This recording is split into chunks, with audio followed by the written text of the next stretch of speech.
High বন্ধুরা, আজকে আমি ডিমের চচ্চড়ি বানাবো। এর জন্য পাঁচফোড়ন দিলাম,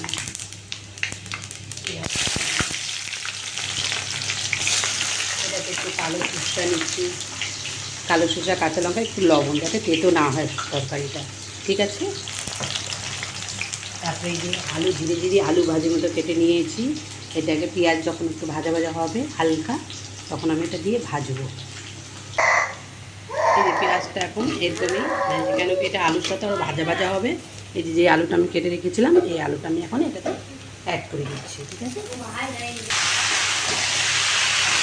এখন একটু ভাজতে থাকবো, বেশ সুন্দর আলু ভাজির মতন হবে, দেখতে থাকবেন। এটাতে এখন আমি এক চামচ হলুদ দিয়ে দিলাম, এক চামচ লবণ দিয়ে দিলাম। এখন এটা ভাজা ভাজা হবে কিছুক্ষণ।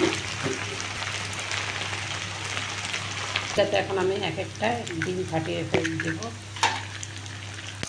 আলুটা ভাজা ভাজা হয়ে গেছে, এখন ডিমগুলো এক একটা দিয়ে ভাজা ভাজা করবো। এখন এটা যখন ছাড়তে শুরু করবে, এটা এখন যেই সরষাটা আমি বেটে রেখে দিয়েছিলাম, এই সরষাটা আমি এখন এই ভাজি থেকে দিয়ে দেবো।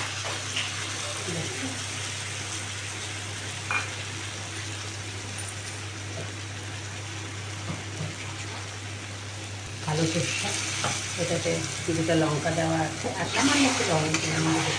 এখন একটু নাড়াচাড়া করে দিয়ে এটাতে জল দিয়ে দেবো, তেতো হয়ে এই মিক্সির বাটিটা যেতে এক বাটি যাতে জল আমি অ্যাড করে দিই। আমি দেখবো আমার ডিমের চচ্চড়িটা কেমন হয়ে গেছে। এই যে দেখছেন কি সুন্দর।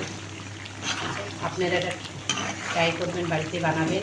এটা অ্যাকচুয়ালি আমার বাবার রেসিপি, আজকে আমি বানালাম। আপনাদের কেমন লাগলো আপনারা কমেন্ট করবেন, লাইক করবেন। Bye bye.